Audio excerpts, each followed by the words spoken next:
नमस्कार साथियों, YouTube channel Jha बाबू पर आपका एक बार पुनः स्वागत और वंदन और अभिनंदन है। और आशा है कि साथियों आप लोग स्वस्थ और मस्त होंगे।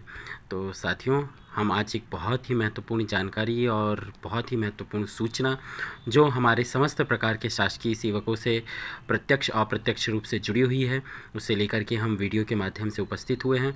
और जैसा कि आप लोगों को थंबनेल के माध्यम से यह पता भी चल गया होगा कि आज का जो महत्वपूर्ण चर्चा का बिंदु है या जो हमारी आज की विषय वस्तु है, तो हम किस टॉपिक पर चर्चा करने वाले हैं और वह टॉपिक कितना इम्पॉर्टेंट है उसकी अहमियत आप इसी बात से लगा सकते हैं साथियों कि हमारे संपूर्ण सेवा काल में हम समस्त प्रकार के अवकाश का लाभ तो लेते ही हैं यदा कदा, परंतु आकस्मिक अवकाश जिस पर आज हम बहुत ही डीपली और बहुत ही गहनता के साथ तथा बहुत ही विस्तृत चर्चा करने वाले हैं का कितना महत्व है, क्योंकि यही एकमात्र ऐसा अवकाश होता है साथियों जिसे हम यदा कदा के स्थान पर यूँ कह सकते हैं कि हमेशा हम इसका लाभ लेने का प्रयास करते हैं और लेते ही हैं हम, क्योंकि यही एकमात्र ऐसा अवकाश होता है जिसके संबंध में हम आवेदन दे करके और इस अवकाश का उपभोग तत्काल प्रभाव से कर लेते हैं। परंतु साथियों, यहाँ पर एक विशेष बात ध्यान देने योग्य यह है कि आकस्मिक अवकाश को हमेशा से जो अवकाश नियम मध्य प्रदेश शासन के हैं उसके अंतर्गत इसे मान्य अवकाश घोषित नहीं किया गया है, किंतु जैसा कि नाम से स्पष्ट है यह एक प्रकार का आकस्मिक अवकाश है। अर्थात हर व्यक्ति के जीवन में, चाहे पारिवारिक रूप से, सामाजिक रूप से, और कुछ ऐसी स्थितियाँ या घटनाएं घटित होती हैं जो आकस्मिक रूप से घटित होती हैं, और उन आकस्मिक घटनाओं के घटित होने के कारण शासकीय सेवक को अपने शासकीय दायित्वों के साथ साथ इन पारिवारिक सामाजिक दायित्वों का भी निर्वहन करना पड़ता है। तो इस हेतु साथियों शासन द्वारा जो हमें एक विशेष प्रकार का अवकाश दिया जाता है उसे ही हम आकस्मिक अवकाश कहते हैं। तो साथियों, आज हम इस पर ही चर्चा करेंगे और देखेंगे कि शासन द्वारा किस प्रकार से समस्त कर्मचारियों को आकस्मिक अवकाश का लाभ दिया जाता है, इसमें कब कब किस सेवक को इसमें विभिन्न प्रकार से इसका लाभ वे ले सकते हैं, तो इस संबंध में हम विस्तृत चर्चा करेंगे। साथियों, निवेदन है कि वीडियो थोड़ा सा लंबा होगा, पर अंत तक ज़रूर बने रहिएगा। वीडियो में बहुत समय नहीं लूँगा मैं आपका, परंतु जानकारी विशेष है, महत्वपूर्ण है, इसलिए इसे फॉरवर्ड करके या स्किप करके नहीं देखिएगा, क्योंकि हो सकता है कुछ ऐसी जानकारी जो आपके काम की हो इस वीडियो के मध्य में या कहीं पर भी हो सकती है और आप उसे किसी न किसी रूप में स्किप कर दें तो आप उसके लाभ से वंचित हो जाएंगे। तो इसलिए साथियों, वीडियो में अंत तक बने रहिएगा। और यदि जानकारी और वीडियो आपको अच्छी लगे तो आप अपने साथियों के साथ इसे शेयर भी कर सकते हैं, साझा भी कर सकते हैं, और ख़ुद भी लाइक, कमेंट और सब्सक्राइब चैनल को ज़रूर कर लीजिएगा यदि आप चैनल पर पहली बार विज़िट कर रहे हैं या मेरे इस वीडियो को देख रहे हैं। तो साथियों, समय को बिना गवाए आते हैं हम चर्चा के उस मुख्य बिंदु पर जिसे लेकर के आज मैं चैनल के माध्यम से उपस्थित हुआ हूँ। तो साथियों, जैसा कि आप आपकी स्क्रीन पर देख पा रहे हैं, और विशेष बात यह है कि इसके संबंध में PDF आपको लिंक में उपलब्ध रहेगी, वहाँ से भी आप इसे डाउनलोड करके और इसके अपनी कार्यालयीन प्रतियों में या अपने पास अपनी व्यक्तिगत पत्रावली में भी सुरक्षित रख सकते हैं, ताकि जब भी आपको इसके संबंध में कुछ जानकारी प्राप्त करना हो तो आप उसका उपयोग तत्समय कर पाएँ। तो साथियों, जैसा कि आप आपकी स्क्रीन पर देख पा रहे हैं, हम सबसे पहले जो आकस्मिक अवकाश है उसके संबंध में जानकारी प्राप्त करेंगे कि सामान्य रूप से तकनीकी दृष्टि से आकस्मिक अवकाश को अवकाश नहीं माना गया है। यह बात आप लोगों को मैं पूर्व में बता चुका हूँ, क्योंकि इस अवकाश के दौरान शासकीय सेवक कर्तव्य पर ही रहता है तथा ड्यूटी पे प्राप्त करता है। और आकस्मिक अवकाश साथियों कितना दिया जाता है इसके संबंध में कि एक कैलेंडर वर्ष से आप लोगों को मैं क्लियर कर दूं साथियों, कैलेंडर वर्ष से अभिप्राय 1 जनवरी से लेकर के 31 दिसंबर के मध्य की अवधि को हम कैलेंडर वर्ष या कैलेंडर ईयर कहते हैं। अर्थात किसी भी वर्ष की या किसी भी सन की 1 जनवरी से प्रारंभ होने वाली तिथि से या दिवस से 31 दिसंबर को समाप्त होने वाली तिथि या दिवस तक की जो पूर्ण अवधि होती है वह 365 दिवस अर्थात या 366 दिवस की हो सकती है साथियों लीप ईयर में। तो उस संपूर्ण अवधि को हम कैलेंडर ईयर के नाम से जानते हैं, में 13 दिन का आकस्मिक अवकाश देय है। सामान्य रूप से किसी भी शासकीय कर्मचारी को एक संपूर्ण कैलेंडर ईयर में 13 दिन के आकस्मिक अवकाश का लाभ दिया जाता है। और इसके संबंध में शासकीय साथियों जो निर्देश जारी किए गए हैं वह GAD या सामान्य प्रशासन विभाग द्वारा उनका जो आदेश क्रमांक या ज्ञाप क्रमांक है वह 2341/3006 64 दिनांक 11 दिसंबर 1964 इस आदेश के आलोक में या परिपालन में यह जो निर्देश हैं वह जारी किए गए हैं। दूसरा, लिपिक वर्गीय शासकीय सेवक आकस्मिकता निधि से वेतन पाने वाले कर्मचारियों को छोड़कर, इस क्लॉज को ध्यान रखिएगा साथियों, जिन्हें माह के द्वितीय शनिवार को कर्तव्य पर उपस्थित होना पड़ता है, को एक कैलेंडर वर्ष में 13 दिन के बजाय 16 दिन का आकस्मिक अवकाश दे है। अर्थात सामान्य रूप से हमें 13 दिन का CL, जिसे हम कैजुअल लीव या आकस्मिक अवकाश कहते हैं साथियों, उसके स्थान पर 3 दिन का अतिरिक्त अर्थात कुल 16 दिवस का आकस्मिक अवकाश दे होगा। यह नियम शासकीय मुद्रणालय के तथा अन्य विभागों के उन लिपिक वर्गीय शासकीय कर्मचारियों को लागू नहीं है जो कारखाना अधिनियम तथा श्रम कानूनों से शासित होते हैं। इसके संबंध में साथियों, जो सामान्य प्रशासन विभाग का आदेश या ज्ञापन दिनांक है वह 30 नवंबर 1966 है। इससे आप इस बात की पुष्टि कर सकते हैं, मतलब यह जो क्लॉज दिया गया था इसके संदर्भ में 30 नवंबर 1966 को जो ज्ञापन या आदेश जारी किया गया है, इसके संबंध में उसमें निर्दिष्ट किए गए हैं। तीसरा, शिक्षण संस्थाओं में कार्यरत शिक्षक एवं गैर शिक्षक शासकीय सेवकों को आकस्मिक अवकाश की पात्रता हेतु अवधि की गणना। ये बहुत ही महत्वपूर्ण है, विशेष रूप से हमारे शासकीय विद्यालयों में कार्यरत जो शैक्षणिक संवर्ग एवं गैर शैक्षणिक संवर्ग के जो हमारे शासकीय सेवक या कर्मचारी हैं, यहाँ पर उनकी बात हो रही है साथियों, कि मध्य प्रदेश शासन कार्मिक प्रशासनिक सुधार एवं प्रशिक्षण विभाग के ज्ञापन क्रमांक C-39/3/49/88 दिनांक 6 अप्रैल 1988 द्वारा यह स्पष्ट किया गया है कि उच्च शिक्षा एवं स्कूल शिक्षा व जनशक्ति नियोजन विभागों के अधीन शिक्षण संस्थाओं में कार्यरत शिक्षक एवं गैर शिक्षक शासकीय सेवकों के लिए आकस्मिक अवकाश की अवधि कैलेंडर वर्ष के स्थान पर 1 जुलाई से 30 जून तक निर्धारित है। अर्थात साथियों, यहाँ पर क्लियर किया गया है कि कैलेंडर वर्ष, अर्थात कैलेंडर वर्ष के संबंध में मैं पूर्व में आपको बता चुका हूँ कि यह अवधि 1 जनवरी से 31 दिसंबर के मध्य होगी, परंतु उसके स्थान पर जो आकस्मिक अवकाश की गणना हेतु अवधि को लिया जाएगा वह 1 जुलाई से लेकर के, अर्थात किसी भी कैलेंडर वर्ष की जब 1 जुलाई की तिथि प्रारंभ होगी साथियों, तो उसमें जो आकस्मिक अवकाश की गणना की जाएगी वह 1 जुलाई से प्रारंभ होगी तथा वह 30 जून अर्थात अगले वर्ष के 30 जून तक, जब पूरे 12 माह संगणित हो जाएंगे, तक की गणना में ली जाएगी। तो अर्थात इस प्रकार उन्हें सामान्य रूप से जो 13 दिन के आकस्मिक अवकाश का लाभ है वह इस प्रकार से गणना में लिया जाएगा इस अवधि में।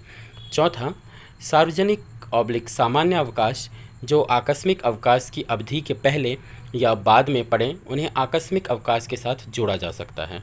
इसी प्रकार यदि ये अवकाश आकस्मिक अवकाश के मध्य में आ रहे हैं तो इन्हें आकस्मिक अवकाश के भाग के रूप में नहीं माना जाएगा। इसके संबंध में साथियों, जो सामान्य प्रशासन विभाग या GAD का सर्कुलर है वह दिनांक 13 दिसंबर 1960 को जारी किया गया है, उसमें इस क्लॉज को जोड़ा गया है।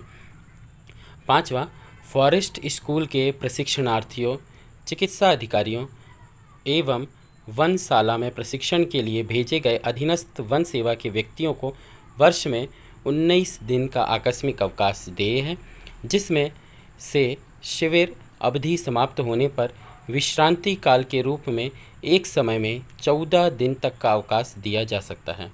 GAD के सर्कुलर दिनांक 15 जुलाई 1959 अर्थात 1959 में इस क्लॉज को जोड़ा गया है।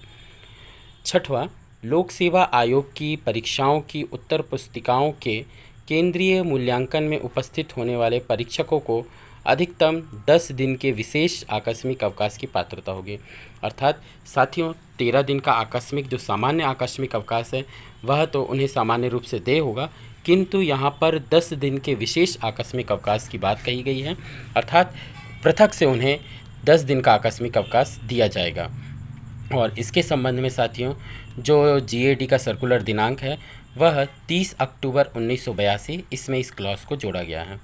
सातवां, माह के द्वितीय तथा तृतीय शनिवार को सामान्य प्रशासन विभाग के आदेश क्रमांक F19/85/83/4/1 दिनांक 11 मई 1983 द्वारा शासकीय कार्यालयों में अवकाश मंजूर है। अर्थात साथियों, यह क्लॉज तो अब थोड़ा सा पुराना हो गया है, क्योंकि इसके बाद जो कोविड अवधि में साथियों शासकीय कार्यालयों में जो है द्वितीय तृतीय शनिवार के अतिरिक्त जो अन्य शनिवार पड़ते हैं, जिसमें प्रथम एवं चतुर्थ तथा पंचम शनिवार भी कुछ माह में पड़ते हैं। इस प्रकार माह में पड़ने वाले प्रत्येक शनिवार को अब शासकीय कार्यालयों में जो है अवकाश घोषित कर दिया गया है अन्य आदेश पर्यंत। तो यह क्लॉज उसके स्थान पर माना जाए कि शासकीय कार्यालयों में जो है अब द्वितीय तृतीय शनिवार के अतिरिक्त जो है वह अब समस्त प्रकार के शनिवार और रविवार को अवकाश रहता है। पर कुछ विशेष ऐसे कार्यालय होते हैं साथियों जहां पर अभी भी द्वितीय और तृतीय शनिवार को ही अवकाश रहता है तथा शेष अन्य शनिवार को उपस्थित होना पड़ता है। और कुछ ऐसे भी विभाग और कार्यालय हैं साथियों जहां पर द्वितीय अथवा तृतीय शनिवार को भी कार्यालय में उपस्थित होना पड़ता है। तो उसके संबंध में साथियों मैं पूर्व में आपको अवगत करा चुका हूं कि उन्हें द्वितीय शनिवार को जहां पर किसी शासकीय कर्मचारी को उपस्थित होना पड़ता है तो उन्हें किस प्रकार से आकस्मिक अवकाश का लाभ दिया जाएगा। इस संबंध में आपको पूर्व में जो क्रमांक 2 पर आपको बताया गया था कि 3 दिवस का अतिरिक्त आकस्मिक अवकाश उन्हें और दिया जाता है। इसी प्रकार साथियों आकस्मिक अवकाश उपभोग की अधिकतम सीमा, कई बार साथियों ऐसा होता है कि हमारे कुछ शासकीय कर्मचारी या शासकीय सेवक ऐसे होते हैं जो आकस्मिक अवकाश बहुत लंबे समय तक नहीं लेते हैं, पर चूँकि कैलेंडर ईयर या सत्र समाप्त होता है तो उस दौरान उन्हें ऐसा प्रतीत होता है कि अब सत्र समाप्त हो रहा है या कैलेंडर ईयर समाप्त हो रहा है, तो हम शेष बचे हुए समस्त प्रकार के आकस्मिक जो हमारे आकस्मिक अवकाश हैं हम उसका एक बार में उपभोग कर लें। तो इस संबंध में भी शासन की गाइडलाइन है साथियों कि आकस्मिक अवकाश एक समय में 8 दिन से अधिक नहीं एवं एक कैलेंडर वर्ष में 13 दिन से अधिक नहीं स्वीकार किया जा सकता है। स्वीकृति की अन्य शर्तें, आकस्मिक अवकाश पर्याप्त कारणों पर ही स्वीकार किया जाना चाहिए और पात्रता से अधिक हो जाने पर पात्रता अनुसार अन्य प्रकार के नियमित अवकाश में बदल दिया जाना चाहिए। आकस्मिक अवकाश के साथ सार्वजनिक अवकाश का लाभ उठाने की अनुमति एवं मुख्यालय छोड़ने की अनुमति प्रदान की जा सकती है, किंतु कर्तव्य से अनुपस्थिति 8 दिन से अधिक नहीं होगी। आकस्मिक अवकाश किसी अन्य नियमित अवकाश के साथ नहीं लिया जा सकता है। आकस्मिक अवकाश वेकेशन के साथ अथवा कार्य ग्रहण कल के साथ भी नहीं जोड़ा जा सकता है। और इसके संबंध में साथियों 30 नवंबर 1987 का जो जीएडी का सर्कुलर है उसमें यह क्लॉज दिया गया है। अर्थात हम एक बार में साथियों अधिकतम 8 दिन के आकस्मिक अवकाश का लाभ ले सकते हैं, परंतु वह भी जब हमारे सक्षम अधिकारी को यह संतुष्टि हो जाए कि आपके द्वारा जो अवकाश लिया जा रहा है आप उस अवकाश के पश्चात पुनः अपने कर्तव्य पद पर उपस्थित हो जाएंगे तथा पर्याप्त संतुष्टिकारक कारण आपके द्वारा दिया गया हो और उसमें मुख्यालय छोड़ने की अनुमति यदि आपकी चाही गई हो तो वह आपके सक्षम अधिकारी द्वारा ही स्वीकृत की जाएगी। स्वीकृति हेतु सक्षम अधिकारी, कार्यालय प्रमुख अपने अधीनस्थ सभी राजपत्रित और अराजपत्रित शासकीय सेवकों का आकस्मिक अवकाश स्वीकार करने के लिए सक्षम है। सामान्य पुस्तक परिपत्र भाग 2 क्रमांक 6 कंडिका 4, 5 एवं 6 कार्यालय प्रमुखों के आकस्मिक अवकाश उनके वरिष्ठ अधिकारी स्वीकृत करेंगे। कार्यालय प्रमुख अपने यह अधिकार किसी अन्य अधीनस्थ अधिकारी को सौंप सकते हैं। अर्थात कई बार ऐसा होता है साथियों कि कार्यालय में अधीनस्थ कर्मचारियों या शासकीय सेवकों की संख्या बहुत अधिक होने से या कई बार ऐसे होते हैं कि कुछ कार्यालय एचओडी कार्यालय या बहुत बड़ी संख्या में वहाँ पे शासकीय कर्मचारियों की तादाद होने से उस कार्यालय में जो वहाँ के कार्यालय प्रमुख होते हैं उन्हें बार बार अन्य कर्मचारियों के अवकाश स्वीकृत करने के कारण उनकी कार्यप्रणाली में बाधा उत्पन्न होती है, जिस कारण वह आकस्मिक अवकाश स्वीकृत किए जाने के संबंध में जो अपने अधिकार हैं वह अपने किसी अधीनस्थ अधिकारी को प्रत्यायोजित या सौंप सकते हैं। इस संबंध में यह बात यहाँ पर कही गई है और इसमें जो जीएडी का सर्कुलर है साथियों वह दिनांक 21 अगस्त 1971 में इस क्लॉज को यहाँ पर उद्धृत किया गया है। जिला एवं संभाग स्तर पर आकस्मिक अवकाश स्वीकृत करने के अधिकार, संभाग स्तर पर समस्त अधिकारियों के आकस्मिक अवकाश अब संभागीय आयुक्त स्वीकृत करेंगे। जिस अधिकारी का कार्यक्षेत्र एक से अधिक संभाग तक हो उक्त अधिकारी के मुख्यालय जिस संभाग में हैं उस संभाग के आयुक्त द्वारा आकस्मिक अवकाश स्वीकृत किया जाएगा तथा शेष को केवल सूचना भेजी जाएगी। अर्थात साथियों यहाँ पर स्पष्ट किया गया है कि जिला स्तर, विकासखंड स्तर, तहसील स्तर के अलावा भी कुछ कार्यालयों के जो अधीनस्थ कार्यालय होते हैं वह संभागीय स्तर पे भी उनके कुछ कार्यालय संचालित होते हैं और ऐसे संचालित कार्यालयों में संभागीय स्तर के अधिकारी बैठते हैं और उनके द्वारा संभाग के अधीनस्थ कार्यालयों का संचालन किया जाता है। तो उन संभागीय अधिकारियों के जो आकस्मिक अवकाश हैं वह उस संभाग के संभागीय आयुक्त जो राजस्व विभाग के होते हैं उनके द्वारा स्वीकृत किए जाएंगे। और इसके साथ ही एक और क्लॉज इसमें बताया गया है कि कुछ ऐसे कार्यालयों के संभागीय अधिकारी होते हैं जिनके पास 1, 2 या इससे भी अधिक संभाग का प्रभार या अतिरिक्त प्रभार होता है।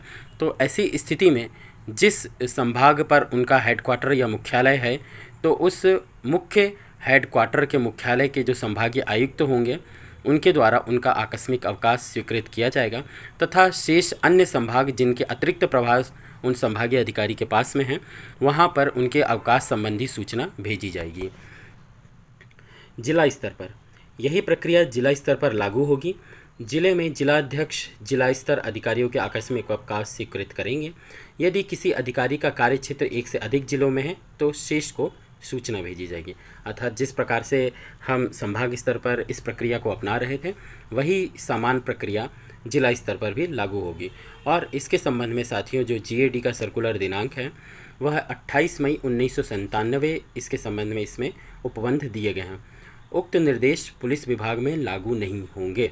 इस संबंध में साथियों जो जीएडी का सर्कुलर दिनांक है वह 18 फरवरी 1998 के द्वारा इसमें यह संशोधन जारी किया गया है।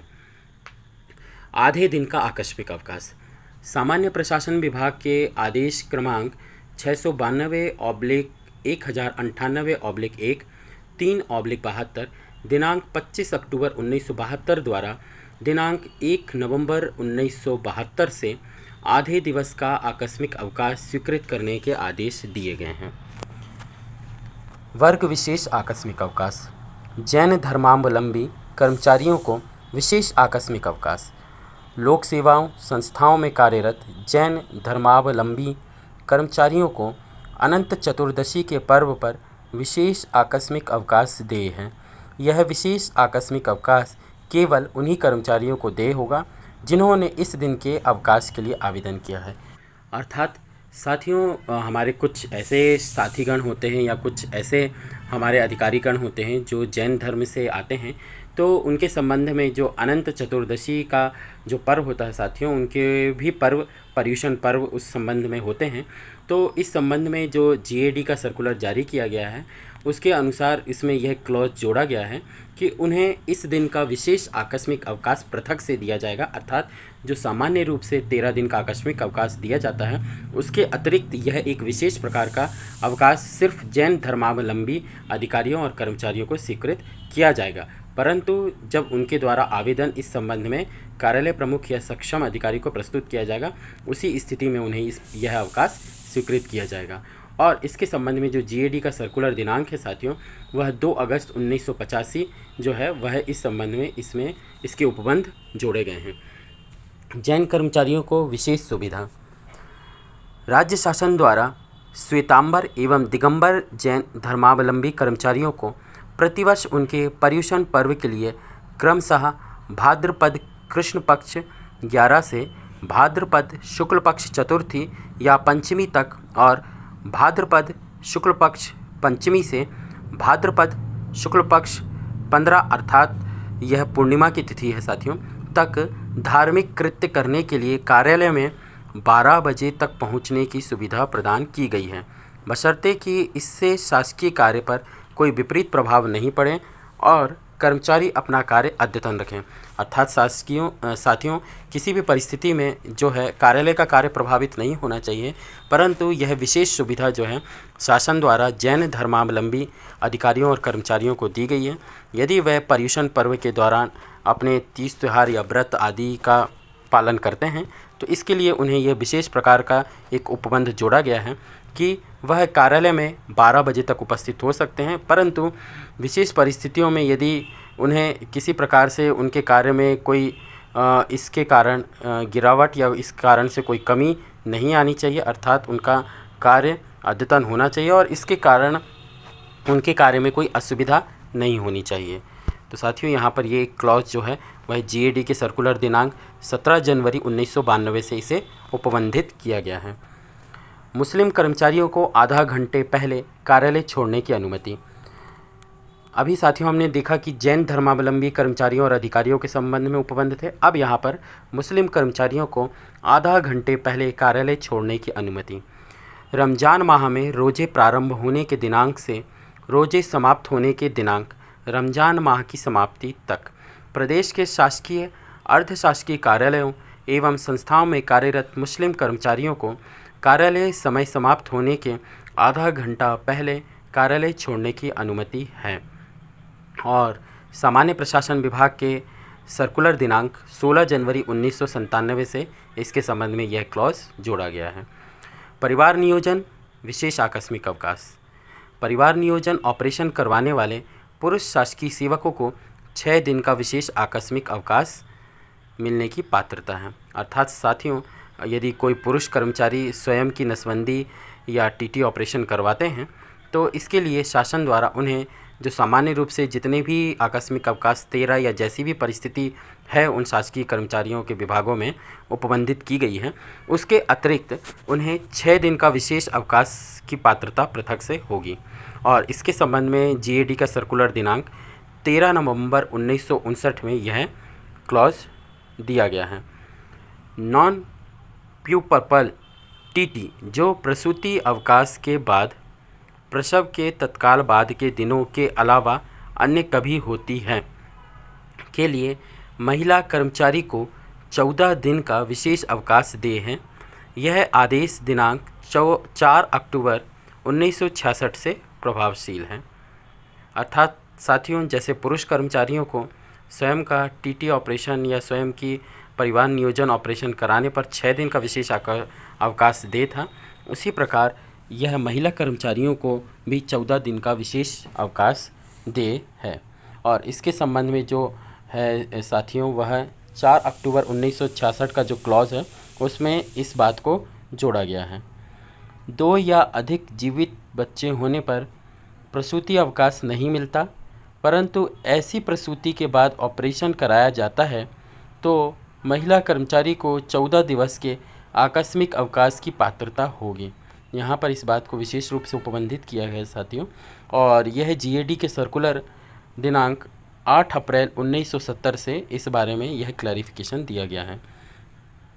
पत्नी के परिवार नियोजन ऑपरेशन कराने पर कर्मचारी पति को चिकित्सा प्रमाण पत्र के आधार पर 7 दिन का विशेष आकस्मिक अवकाश प्राप्त हो सकेगा। अर्थात साथियों, अभी तो हमने ऊपर देखा कि यदि कर्मचारी जो है वह पुरुष है तो उन्हें स्वयं का परिवार नियोजन ऑपरेशन कराने पर 6 दिन का विशेष अवकाश, महिला कर्मचारी होने पर उन्हें 14 दिन का विशेष अवकाश, और यदि किसी शासकीय सेवक जो पुरुष हैं और उनकी पत्नी का यदि परिवार नियोजन ऑपरेशन कराया गया है परंतु उनकी पत्नी जो है वह शासकीय सेवा में नहीं है, केवल जो पुरुष हैं वह शासकीय सेवा में हैं, तो ऐसे शासकीय सेवक पुरुष कर्मचारी को जो है साथियों वह 7 दिन का विशेष आकस्मिक अवकाश प्राप्त होगा। और इस का जो क्लॉज है साथियों वह सामान्य प्रशासन विभाग के सर्कुलर दिनांक 19 मई 1970 में इसे उपबंधित किया गया है। पुरुष कर्मचारी की पत्नी का टीटी ऑपरेशन असफल हो जाने पर यदि पत्नी का पुनः ऑपरेशन किया जाता है तो उसके पति कर्मचारी को दोबारा 7 दिन का विशेष आकस्मिक अवकाश प्राप्त होगा, चाहे ऐसी शल्य क्रिया प्राइवेट नर्सिंग होम में कराई गई हो, परंतु इस बाबत प्रमाण पत्र पर मुख्य चिकित्सा अधिकारी के प्रति हस्ताक्षर आवश्यक है। और इसके संबंध में साथियों जो कार्मिक प्रशासनिक सुधार एवं प्रशिक्षण विभाग का जो आदेश दिनांक है वह 5 अप्रैल 1988 से इसके संबंध में यह क्लॉज दिया गया है। यदि पुरुष कर्मचारी की प्रथम शल्य क्रिया असफल हो जाती है तो उसे दोबारा नसबंदी कराने पर चिकित्सकीय प्रमाण पत्र के आधार पर पुनः 6 दिन का विशेष आकस्मिक अवकाश दिए हैं। इस 6 दिन में रविवार, सार्वजनिक अवकाश एवं स्थानीय अवकाश सम्मिलित हैं। और साथियों यह जो क्लॉज है वह सामान्य प्रशासन विभाग के सर्कुलर दिनांक 26 नवंबर 1975 से इसके संबंध में यह उपबंधित किया गया है। महिला कर्मचारी की प्रथम शल्य क्रिया असफल हो जाने की स्थिति में दोबारा शल्य क्रिया कराने पर पुनः 14 दिन का विशेष आकस्मिक अवकाश पाने की पात्रता है। यह अवकाश चिकित्सक के प्रमाण पत्र के आधार पर स्वीकृत होगा। अन्य शर्तें पूर्व के ज्ञापन दिनांक 26/11/1975 के अनुसार यथावत लागू रहेगी और यह जीएडी के सर्कुलर दिनांक 12 फरवरी 1976 से इसके संबंध में उपबंध जोड़े गए हैं। जिस कर्मचारी की नसबंदी हो चुकी है और वह कर्मचारी यदि अविवाहित है या उसके 2 से कम बच्चे हैं या नसबंदी कराने के बाद सभी बच्चों की मृत्यु हो चुकी है और यदि वह दोबारा नस जुड़वाना चाहता है तो ऐसे कर्मचारी को चिकित्सा प्रमाण पत्र के आधार पर अधिकतम 21 दिवस अथवा वास्तविक रूप से अस्पताल में रहने के दिनों के लिए विभागाध्यक्ष द्वारा विशेष आकस्मिक अवकाश स्वीकृत किया जा सकता है, परंतु ऐसे शल्य क्रिया शासन ज्ञापन क्रमांक 300/31/1 3 दिनांक 21 जून 1979 अर्थात 1979 में उल्लेखित केंद्रों पर ही कराना आवश्यक है। कर्मचारी संघों के पदाधिकारियों को विशेष आकस्मिक अवकाश। साथियों, आप लोगों को जैसा कि ज्ञात है कि बहुत से ऐसे संघ और कर्मचारी संघ हैं जिसमें बहुत से ऐसे कर्मचारी जो हैं वो विभिन्न पदों पर पदाधिकारी के रूप में उसमें आसीन होते हैं। तो उसके संबंध में भी यहाँ पर क्लॉज बताया गया है कि संघों में जो विभिन्न स्तरों पर अर्थात तहसील, विकासखंड, जिला स्तर, संभाग स्तर एवं राज्य स्तर पर जो पद संरचना होती है वह उसमें निर्मित की जाती है पदों के अनुरूप। तो उसके अनुसार किस कर्मचारी को जो जिन पदों पर आसीन हैं उन संघों में उन्हें किस प्रकार से अवकाश का लाभ प्राप्त होगा, इसके संबंध में यहाँ उपबंध दिए गए हैं कि राज्य स्तर पर अध्यक्ष एवं महामंत्री को 1 वर्ष में अधिक से अधिक 10 दिन यह विशेष आकस्मिक अवकाश है साथियों, जो सामान्य रूप से स्वीकृत आकस्मिक अवकाश के अतिरिक्त है। संभाग एवं जिला स्तर पर अध्यक्ष एवं सचिव को 1 वर्ष में अधिक से अधिक 7 दिन और तहसील एवं विकासखंड स्तर पर अध्यक्ष एवं सचिव को 1 वर्ष में अधिक से अधिक 3 दिन। उपरोक्त निर्देशों का पालन करने के निर्देश पुनः सामान्य प्रशासन विभाग के ज्ञाप क्रमांक F-37/98/1-15/का दिनांक 7 दिसंबर 1998 द्वारा जारी किए गए हैं तथा यह भी निर्देश दिए गए हैं कि विशेष आकस्मिक अवकाश स्वीकृत किए जाने के पूर्व सक्षम पदाधिकारियों को संबंधित कर्मचारी का उनके संघ में धारित पद पर तथा पात्रता को विचार में लेना आवश्यक होगा। अर्थात सक्षम अधिकारियों को यह निर्देश दिए गए हैं साथियों कि उनका अवकाश स्वीकृत किए जाने के पूर्व सक्षम अधिकारी इस संबंध में पहले पात्रता का परीक्षण कर लें, उसके पश्चात ही उन्हें यह अवकाश स्वीकृत किया जाएगा। मान्यता प्राप्त संघ जिन्हें शासन द्वारा पत्राचार हेतु अनुमोदित किया गया है वह ही मान्यता प्राप्त संघ कहलाएंगे। नृत्य तथा गायन प्रतियोगिताओं में भाग लेने हेतु विशेष आकस्मिक अवकाश। जो शासकीय सेवक क्षेत्रीय, राष्ट्रीय अथवा अंतर्राष्ट्रीय स्तर पर आयोजित नृत्य तथा गायन प्रतियोगिताओं में भाग लेता है उन्हें किसी एक कैलेंडर वर्ष में अधिक से अधिक 15 दिन का विशेष आकस्मिक अवकाश स्वीकृत किया जाता है या जा सकता है। इसके संबंध में साथियों कार्मिक प्रशासनिक सुधार एवं प्रशिक्षण विभाग का आदेश दिनांक 26 अक्टूबर 1988 अर्थात 1988 द्वारा यह क्लॉज इसमें उपबंधित किया गया है। विशेष विभाग जिन्हें सामान्य नियम लागू नहीं होते हैं। पुलिस और जेल विभाग सार्वजनिक अवकाश के दिनों में भी जिन्हें कर्तव्य पर रहना होता है, जैसे पुलिस और जेल विभाग के कर्मचारियों को कैलेंडर वर्ष में 16 दिन का आकस्मिक अवकाश देय है। यह सामान्य प्रशासन विभाग के सर्कुलर दिनांक 13 दिसंबर 1960 से यह क्लॉज इसमें उपबंधित है। स्वास्थ्य विभाग के चिकित्सालयों में कार्यरत ऐसे कर्मचारियों को जिन्हें सार्वजनिक अवकाश के दिनों में भी कर्तव्य पर उपस्थित रहना पड़ता है। पुलिस तथा जेल विभाग के कर्मचारियों के समान वर्ष में 16 दिवस के आकस्मिक अवकाश की पात्रता है। लोक स्वास्थ्य एवं परिवार कल्याण विभाग का जो आदेश क्रमांक है साथियों वह दिनांक 28 फरवरी 1975 से यह क्लॉज उपबंधित किया गया है। यह आदेश उन चिकित्सकों को भी लागू है जिन्हें संचालक स्वास्थ्य सेवाएं के आदेश क्रमांक जन 78/7052 7119 दिनांक 22 सितंबर 1978 अर्थात 1978 द्वारा सप्ताह में एक दिन ड्यूटी ऑफ स्वीकृत किया गया है। अतः ऐसे चिकित्सकों को जिन्हें साप्ताहिक ऑफ मिलता है उन्हें वर्ष में 13 दिन का आकस्मिक अवकाश ही मिलेगा। अर्थात जिन्हें साप्ताहिक ऑफ नहीं मिलता है साथियों, उन्हें यह अवकाश 16 दिवस का मिलेगा, और जिन्हें वीक ऑफ या साप्ताहिक ऑफ मिलता है उन्हें सामान्य रूप से 13 दिन का ही आकस्मिक अवकाश का लाभ मिलेगा। लोक स्वास्थ्य एवं परिवार कल्याण विभाग का सर्कुलर दिनांक 20 दिसंबर 1979 अर्थात 1979 में यह क्लॉज उपबंधित है। स्वास्थ्य विभाग के चिकित्सालयों में कार्यरत ऐसे कर्मचारियों को जिन्हें सार्वजनिक अवकाश के दिनों में भी कार्य के लिए उपस्थित होना पड़ता है, उन्हें शासन के ज्ञापन दिनांक 28 फरवरी 1975 में स्वीकृत 16 दिन के आकस्मिक अवकाश के अतिरिक्त 4 दिन का अतिरिक्त विशेष आकस्मिक अवकाश स्वीकृत होगा। यह भी साथियों लोक स्वास्थ्य एवं परिवार कल्याण विभाग के सर्कुलर दिनांक 11 सितंबर 1985 में यह क्लॉज उपबंधित है।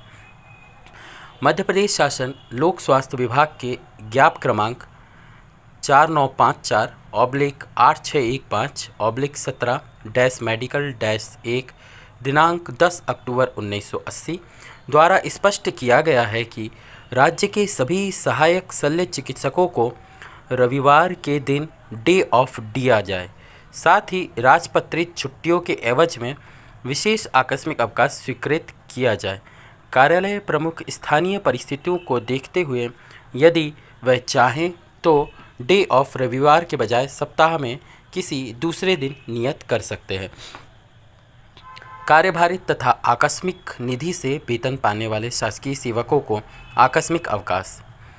मध्य प्रदेश शासन कार्मिक प्रशासनिक सुधार एवं प्रशिक्षण विभाग के ज्ञाप क्रमांक C-3/30/88/3/49 दिनांक 30 नवंबर 1988 द्वारा आदेशित किया गया है कि आकस्मिकता निधि से वेतन पाने वाले कर्मचारियों को वर्ष में अधिकतम 13 दिन का आकस्मिक अवकाश दिया जाए। सप्ताह में किसी भी एक दिन साप्ताहिक अवकाश दिया जाए। दैनिक वेतन भोगियों को अवकाश। एक कैलेंडर वर्ष में 3 राष्ट्रीय अवकाश जैसे कि 26 जनवरी, 15 अगस्त तथा 2 अक्टूबर। उपरोक्त के अतिरिक्त 5 त्यौहार अवकाश कर्मचारी शासकीय ऐच्छिक स्थानीय अवकाशों में से कोई 5 चुन सकेगा। एक कैलेंडर वर्ष में 7 दिन का आकस्मिक अवकाश देय होगा, एक समय में 2 दिन से अधिक नहीं। महिला कर्मचारी शासन की नीतियों के अनुसार मातृत्व अवकाश की हकदार होंगी। रविवार को साप्ताहिक अवकाश को यदि काम लिया जाता है तो उसके बदले अगले सप्ताह में अवकाश दिया जाएगा। मध्य प्रदेश दैनिक वेतनभोगी कर्मचारी सेवा शर्तें नियम 2013 का नियम 9। दैनिक वेतनभोगी तथा वर्क चार्ज कर्मचारियों को परिवार नियोजन विशेष अवकाश। राज्य शासन द्वारा निर्णय लिया गया है कि दैनिक वेतनभोगी तथा वर्क चार्ज एवं आकस्मिक निधि से वेतन पाने वाले कर्मचारियों की पत्नियों द्वारा परिवार नियोजन कार्यक्रम के अंतर्गत ऑपरेशन कराए जाने पर उनके पति कर्मचारी को 7 दिन का विशेष आकस्मिक अवकाश स्वीकृत किया जाए। इस अवकाश की कर्मचारी को तभी पात्रता होगी जबकि वह ऑपरेशन कराने वाले डॉक्टर का प्रमाण पत्र प्रस्तुत करें।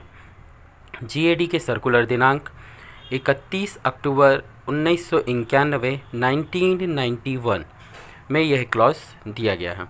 ऐसे दैनिक वेतनभोगी कर्मचारी जो किसी ऐसे कार्य पर लगे हुए हैं अर्थात दिन के किसी भाग के केवल आंशिक समय के लिए नहीं और नसबंदी कराने या महिला कर्मचारी के मामले में लूप पहनने से कम 3 माह पूर्व से सेवा में हों और उसके बाद कम से कम 3 महीने के लिए उनके नौकरी में बने रहने की संभावना हो, उन्हें विशेष आकस्मिक अवकाश देकर नियमानुसार मजदूरी दी जा सकती है। नसबंदी ऑपरेशन कराने वाले पुरुषों को ऐसी अवधि तक जो 6 दिन से अधिक ना हो मजदूरी। गैर प्रसव बंधीकरण कराने वाली महिला कर्मचारियों को ऐसी अवधि तक जो 14 दिन से अधिक ना हो मजदूरी। लूप पहनने वाली महिला कर्मचारियों को 1 दिन की मजदूरी। कार्मिक प्रशासनिक सुधार एवं प्रशिक्षण विभाग के सर्कुलर दिनांक 16 मार्च 1989 में यह क्लॉज दिया गया है। दिसंबर माह में आकस्मिक अवकाश का मंजूर किया जाना। साथियों, ये बहुत ही महत्वपूर्ण क्लॉज है और हमारे बहुत से साथी इसका लाभ और फ़ायदा उठाने का प्रयास करते हैं। अर्थात तात्पर्य यह है साथियों कि हमारे बहुत से शासकीय सेवकों ने यदि कैलेंडर ईयर के मान से उन्होंने जनवरी से लेकर के नवंबर माह तक बहुत कम आकस्मिक अवकाश या आकस्मिक अवकाश का लाभ नहीं लिया है, तो ऐसे शासकीय सेवकों का प्रयास यह रहता है कि वह दिसंबर माह में या कैलेंडर ईयर की समाप्ति के अंतिम माह में वह शेष बचे हुए आकस्मिक अवकाश का पूर्ण लाभ लेने का प्रयास करते हैं। तो उस स्थिति में किस प्रकार से अवकाश स्वीकृत किया जाएगा, अर्थात आकस्मिक अवकाश, इसके लिए यहाँ पर उपबंध दिया गया है। शासन ने यह निर्देश दिए हैं कि किसी भी अधिकारी कर्मचारी को दिसंबर माह में 2 दिन से अधिक का आकस्मिक अवकाश मंजूर ना किया जाए। यह अवकाश भी पर्याप्त कारणों के आधार पर दिया जाए। केवल अपरिहार्य परिस्थितियों में ही 2 दिन से अधिक का आकस्मिक अवकाश मंजूर किया जाए। संबंधित सक्षम अधिकारी अवकाश मंजूर करते समय यह भी सुनिश्चित कर लें कि इससे सरकारी कामकाज तो प्रभावित नहीं होता। सामान्य प्रशासन विभाग का सर्कुलर दिनांक 25 फरवरी 1999 तथा एक और अन्य सर्कुलर दिनांक सामान्य प्रशासन विभाग का 4 दिसंबर सन 2000। स्थानांतरण पर आकस्मिक अवकाश का लेखा भेजा जाना। साथियों, हमारे बहुत से ऐसे कार्यालय होते हैं जिनके कर्मचारियों को या लिपिक संवर्ग के कर्मचारियों को या जो भी वहाँ पे टेबल वर्क कर रहे हैं उन्हें यह ज्ञान नहीं होता है। और कई बार जब हमारे बहुत से साथी एक स्थान से दूसरे स्थान पर स्थानांतरण या स्थानांतरित होकर के जाते हैं, तो ऐसी परिस्थिति में उनके आकस्मिक अवकाश लेखा, चूँकि उनकी सेवा पुस्तिका में अन्य प्रकार के अवकाश का लेखा तो संधारित होता है, किंतु उनके आकस्मिक अवकाश का लेखा पृथक से संधारित किया जाता है जो सेवा पुस्तिका में नहीं होता है। तो इसके संबंध में जब उनके आदेश जारी किए जाते हैं साथियों, तो उन आदेश में इस आकस्मिक अवकाश का उल्लेख किया जाना आवश्यक है। इसके संबंध में यहाँ पर नियम दिए गए हैं कि राज्य शासन के आदेश हैं कि शासकीय सेवक का एक स्थान से दूसरे स्थान पर स्थानांतरण होने पर उसके साथ उसका आकस्मिक अवकाश का लेखा भी भेजा जाना चाहिए। जीएडी के सर्कुलर दिनांक 25 अगस्त 1971 और 22 सितंबर 1971 में इसके संबंध में क्लॉज उपबंधित किया गया है। हिंदू महिला कर्मचारियों को हड़तालिका पर विशेष आकस्मिक अवकाश। सामान्य प्रशासन विभाग के ज्ञाप क्रमांक M-3-5/1996/1/4 दिनांक 16 जुलाई 1997 तथा समसंख्यक ज्ञाप दिनांक 14 अगस्त 1997 के द्वारा हिंदू महिला कर्मचारियों को हरतालिका तृतीया पर्व पर व्रत रखने के लिए आवेदन करने पर 1 दिन का विशेष आकस्मिक अवकाश स्वीकार किया जा सकता है। इस संबंध में यह महिला कर्मचारियों के लिए, विशेष रूप से हिंदू महिला कर्मचारियों के लिए यह उपबंध दिया गया है साथियों कि उन्हें विशेष रूप से हरतालिका या तीज का जो त्यौहार होता है उसके लिए 1 दिन का विशेष आकस्मिक अवकाश का लाभ पृथक से दिया जाएगा, जो सामान्य आकस्मिक अवकाश के अतिरिक्त होगा। कर्मचारी खिलाड़ियों को विशेष आकस्मिक अवकाश। सामान्य प्रशासन विभाग के ज्ञाप क्रमांक 12268/2527/1 दिनांक 17 अक्टूबर 1957 के अनुसार अखिल भारतीय ख्याति के खिलाड़ी शासकीय कर्मचारी यदि अंतर्राष्ट्रीय, राष्ट्रीय स्तर की, विदेशों में या भारत में आयोजित क्रीड़ा प्रतियोगिताओं में भाग लेते हैं तो उन्हें 1 कैलेंडर वर्ष में अधिकतम 30 दिन तक का विशेष आकस्मिक अवकाश स्वीकृत किया जा सकता है। इससे अधिक आवश्यकता होने की स्थिति में कोई अन्य देय नियमित अवकाश इसके तारतम्य में लिया जा सकता है। अर्थात कोई हमारे शासकीय सेवक, ऐसे अधिकारी कर्मचारीगण जो ख्याति प्राप्त भारतीय खिलाड़ी हैं और जो किसी प्रतियोगिता जो राष्ट्रीय अंतर्राष्ट्रीय स्तर पर भारत के बाहर या भारत में आयोजित हो रही है, तो इस हेतु वह सामान्य रूप से देय आकस्मिक अवकाश के अतिरिक्त 30 दिन के विशेष आकस्मिक अवकाश का लाभ ले सकते हैं या उन्हें स्वीकृत किया जा सकता है। और यदि उन्हें इसके अतिरिक्त आकस्मिक अवकाश या इसके अतिरिक्त और अवकाश की आवश्यकता है तो वह उनके खाते में दे, जो उनका अवकाश खाता होगा साथियों, उसमें जो अन्य प्रकार के दे नियमित अवकाश होंगे उसके साथ उन्हें संयोजित किया जा कर के वह अन्य अवकाश स्वीकृत किया जा सकता है और वह इसका लाभ ले सकते हैं। ऐसी दशा में विशेष प्रकरण मानकर विशेष आकस्मिक अवकाश को नियमित अवकाश के साथ जोड़ने की अनुमति दी जा सकती है, लेकिन इसे सामान्य आकस्मिक अवकाश के साथ नहीं जोड़ा जा सकता। इस विशेष रूप से इस बात का ध्यान रखा जाए।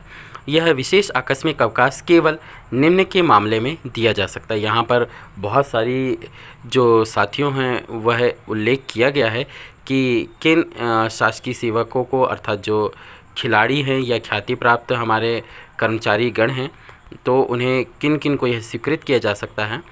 तो इसमें पहला है साथियों, राष्ट्रीय या अंतर्राष्ट्रीय महत्व के खेलकूद में भाग लेने के लिए तथा जब संबंधित शासकीय सेवक का भारत सरकार के प्रतिनिधि के रूप में निम्न संगठनों में से किसी में दल के सदस्य की हैसियत से चयन किया जाए।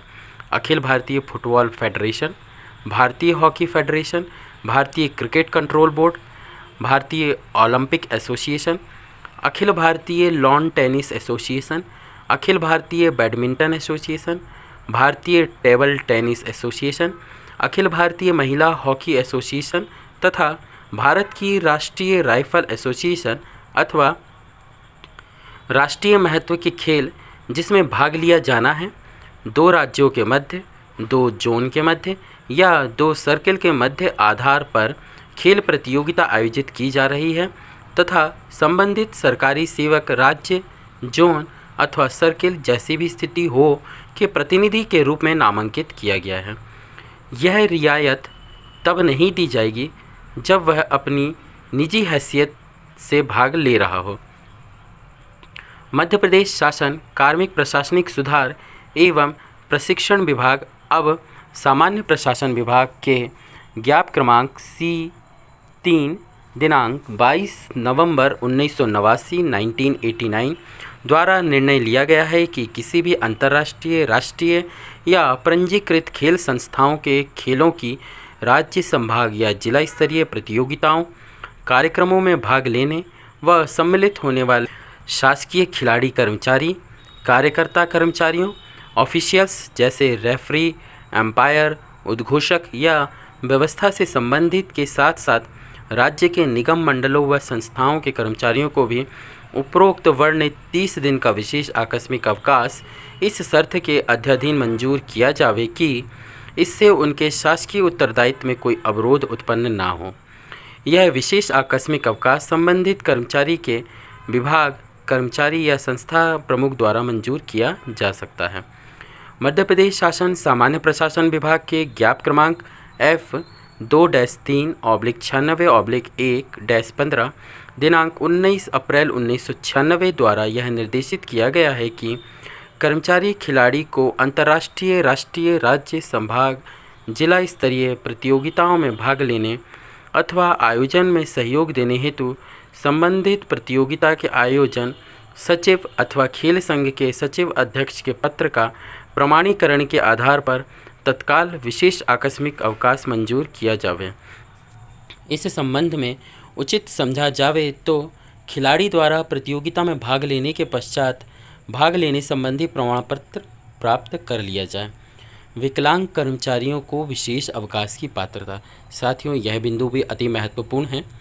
सामान्य प्रशासन विभाग ने अपने आदेश क्रमांक 74/1585/2011/A-1 दिनांक 10 जनवरी 2012 के द्वारा निर्णय लिया है कि निःशक्त जनों के उत्थान हेतु आयोजित सभाओं, सेमिनार या प्रशिक्षण कार्यक्रमों में सम्मिलित होने हेतु 10 दिनों का विशेष आकस्मिक अवकाश प्रत्येक कैलेंडर वर्ष में दिया जाए।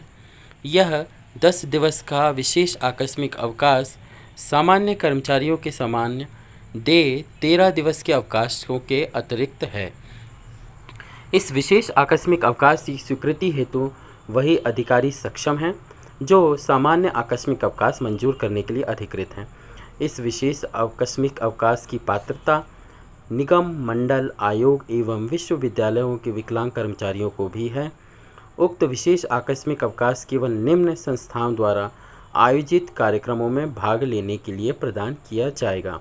पहला, केंद्र सरकार या राज्य सरकार, केंद्र सरकार एवं राज्य सरकार के संस्थान एवं एजेंसियां, अंतर्राष्ट्रीय एजेंसियां जैसे UN, विश्व बैंक इत्यादि, विश्वविद्यालय एवं शैक्षणिक संस्थान जो केंद्र सरकार, राज्य सरकार या निःशक्त व्यक्तियों की शिक्षा एवं पुनर्वास के केंद्र के रूप में स्थापित एवं मान्य हो, तथा निःशक्त व्यक्ति समान अवसर अधिकार संरक्षण और पूर्ण भागीदारी अधिनियम 1995 के अध्याय X अनुच्छेद 50 से 55 तक एवं अध्याय XI अर्थात 11 अनुच्छेद 56 के अंतर्गत निःशक्त व्यक्तियों के लिए मान्य संस्थाएं।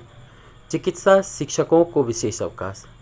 मध्य प्रदेश शासन चिकित्सा शिक्षा विभाग के ज्ञाप क्रमांक 1-24/98/55 चिकित्सा शिक्षा 1 दिनांक 2 सितंबर 1998 के द्वारा चिकित्सा शिक्षकों को परीक्षा आदि लेने के लिए 15 दिन का विशेष अवकाश मंजूर किया गया है। तो साथियों, आज हमने यह जो टॉपिक विशेष रूप से आकस्मिक अवकाश को लेकर के था, इसके संबंध में हमने बहुत ही विस्तृत और विशेष चर्चा करी और किस प्रकार से एक शासकीय सेवक को जो विभिन्न प्रकार के विभागों, निगम, मंडलों, आयोगों, विश्वविद्यालयों, कार्यालयों एवं शैक्षणिक संस्थाओं तथा अन्य संस्थाओं में कार्यरत हैं को आकस्मिक अवकाश तथा विशेष प्रकार के आकस्मिक अवकाश दिए जाते हैं, उसके संबंध में बहुत ही गहन, महत्वपूर्ण एवं विस्तृत चर्चा करी।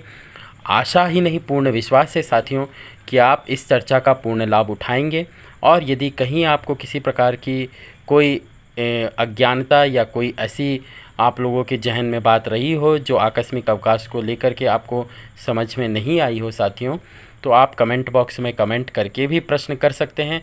आपके प्रश्नों का सार्थक और भरसक प्रयास किया जाएगा उत्तर दिए जाने का। तो आशा है कि साथियों आज प्रदान की गई जानकारी आप लोगों के लिए सार्थक सिद्ध होगी और जानकारी यदि अच्छी लगी हो तो साथियों इस जानकारी को अपने अन्य साथियों के साथ भी शेयर और साझा ज़रूर करिएगा, क्योंकि यह जो जानकारी है साथियों वह आपके अन्य साथियों के लिए भी आपके समान उपयोगी है। तो उनके साथ भी इसे ज़रूर शेयर और साझा करिएगा।